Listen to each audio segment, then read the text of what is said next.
I want 100% evidence that Jesus raised from the dead, because if you cannot give me that, then that makes the Bible incredible. Okay, you base your life on 100% proof? Yes, Look at this. I'm skeptical of everything. That means you take a chemistry kit to the pharmacy, and when the pharmacist hands you that bottle of medicine, you chemically analyze it to make sure there's no poison in there, right? That's why I don't Because unless take you have medicine. 100% proof, you would never dare take that pill and put it in your mouth.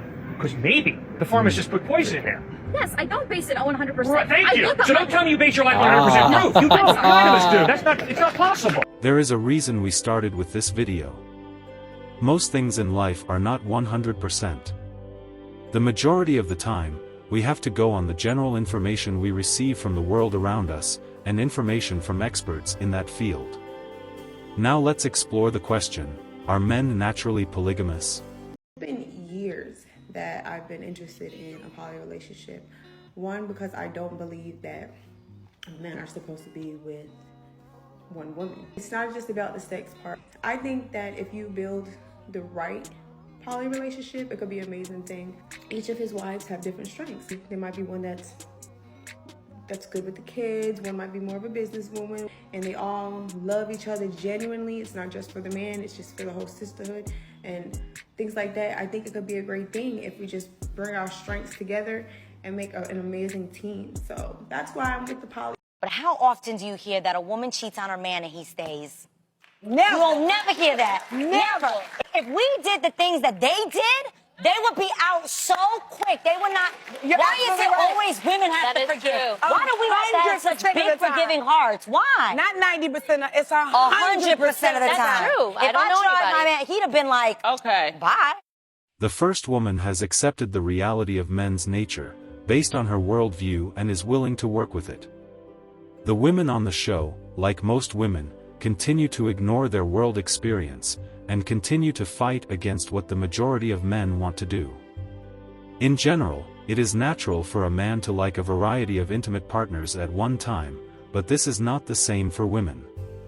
Let's listen to what the next lady says. I cheat, I have a bond with that man. I'm not like having sex for a nut. I have a bond with that man that I'm cheating on. Like, I've built some type of emotional connection. I could probably finesse him into a relationship. We have something a lot deeper than sex. Where I feel like a man could literally, he could screw some girl in the back of an Uber. He won't even know her last name. First It doesn't mean he doesn't love me. It's just sex. Like, he doesn't have any emotional commitment. I could get pregnant type shit. So I feel like me cheating is a way bigger party than him cheating. Another lady who has accepted the information from her experience and is working with it. In general, women do not break relationships if the man has the ability to consistently get other girls. Let's see the next lady confirm this. I do all them Disney movies are paying off. I'm living the life of the rich and famous. look at him. He's fine and he's doing this and I get to stay at home. And like, it was in this time where there was a lineup of us. We was passing each other on the stairway in and out. No, y'all wasn't. No, y'all was not passing You think this is a game. You were not passing each other on the stairway. No, y'all wasn't. We were passing each other on the stairway. Like, this is my shift from this time to this time. It was, I'm coming over at this time. I know such and such is going to be rolling through about, an hour and a half later. Yeah. And sometimes we went a little bit longer. So literally passing each other on the stairs, like out the door. All right, have fun, your shift. This woman is talking about willingly sharing her ex-husband with multiple other women, while they were still married, because he possessed certain qualities. Just think about that. Now let's see how a man reacts when his woman gives it to other men. Surprise, baby. Yeah. What is this? Yeah. You packed my thing? Hell yeah, Hubert. He been cheating on me with Hubert. He's just a friend. Nah, he ain't no friend. You really want to do this he on ain't my no birthday? friend. I don't give a damn about your birthday. Here go your stuff. It's already packed. Get your stuff and get the hell out my house. She is the most beautiful girl in the world, but she is available and accessible to lots of men, and she's disloyal to you. She loses her value because she makes you look like an idiot and she makes herself look accessible. So without that loyalty factor, and loyalty doesn't just mean she's not sleeping with other men, loyalty also means she's not exposing herself to other men. If other men can still see your girlfriend naked, then less jealous of you. If you're a chaotic woman, you always need validation from other men. You always need reminding that you can be with other men whenever you you need it. But if you're a woman who's so happy to stop all of that just to be with one man, you'll stop posting. If your woman is still posting, there's a part of her that doesn't feel totally satisfied with the love you give her, and it's not got nothing to do with you. It might be to do with her own insecurities before she entered the relationship. This is how, in general, the world views women who expose themselves to multiple men. Let's return to our topic on polygamy and see what some women think of polygamy. We have to realize that other parts of the world have different views on marriage. We can make a case that the word cheating was only invented after polygamy was made illegal in countries with Western views. Let's explore this. But of course, with me, I just think polygamy is good. It's good. In the African culture or anywhere else that you don't want to admit that polygamy is good, there is a thing. A man, you can't have a man all to yourself, like all alone. What do you mean? Why? No, it's like this. Men always want maybe to experience more, or they always want like a variety, or like, I don't know, it's the nature of men. And for us ladies, at some point you can't satisfy a man like all the time, like you do everything, because in most cases you have kids to take care of, you have to cook the food, you have to take care of some businesses, you have a lot to take care of. So to me, I think it's I can call it's more like outsourcing. You outsource. Yes, you outsource. And actually, when you outsource, like in a peaceful way, in a peaceful manner, and you make your man understand, you make your man comfortable, you can even be happier in your marriage.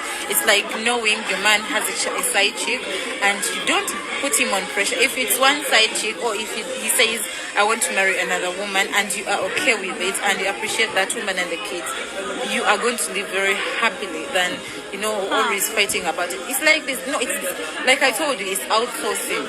What she can do best, it's like she specializes in something and you specialize in something. You can always have sex with him, you can all have sex with him, but then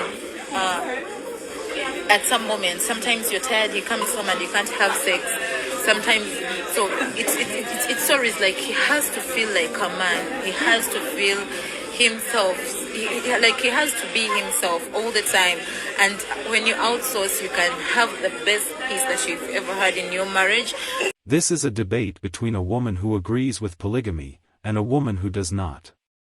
Doesn't she sound similar to the previous lady?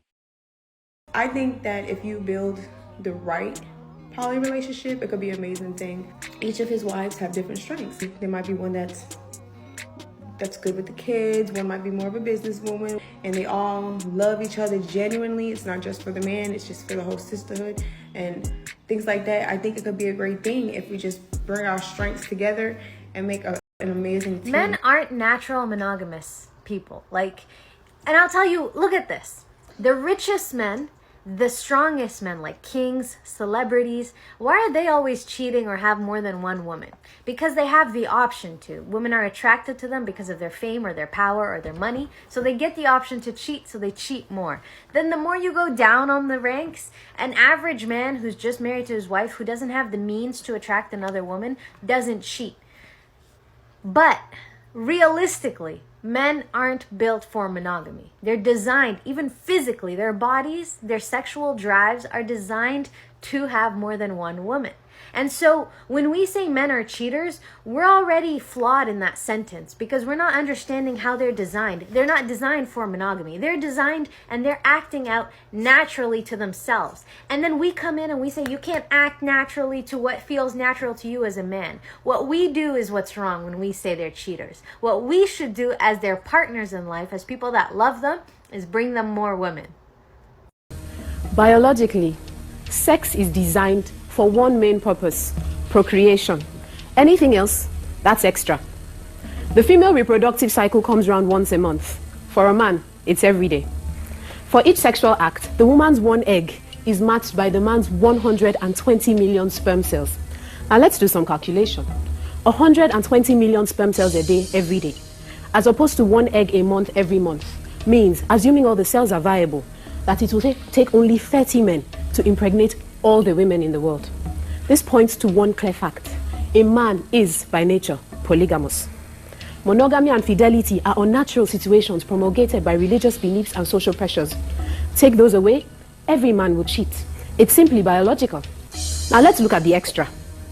It's a known fact that women, for the most part, are more emotional than men. So it's natural that after a sexual encounter, she'll be attached. But because a man is visual and logical in nature, there's no emotion involved. For him, it's just a physical release that's got nothing to do with love. A man loves his woman by protecting and providing for her. Period. It's really quite simple. For a man, the physical and the emotional, two separate entities. It's facts! It's facts! It's not facts. These facts are not facts. This polygamy is a solution to your problem. You see, sir, you have a problem. You have in your country 7.8 million more women than men. If every man in America got married, there will be still 7.8 million women who will not be able to get husbands. And we know every man will never marry. Man gets cold feet for so many reasons. You know that? There are 25 million sodomites. You call them gays. Another 25 million women can't get husbands. Then your prison population, 98% are males. Your prison population, 98% are males. I said, your problem is getting compounded. You laugh at us. I said, the laugh is on you. The laugh is on you. Marry women of your choice by 2s and 3s and 4s. But if you cannot do justice between them, marry only one. It is important we educate ourselves and accept the views and practices of people and cultures different from our own. The variety and richness of multiple cultures, coexisting in the world, is one of the things that makes being alive so interesting and a blessing. Are men naturally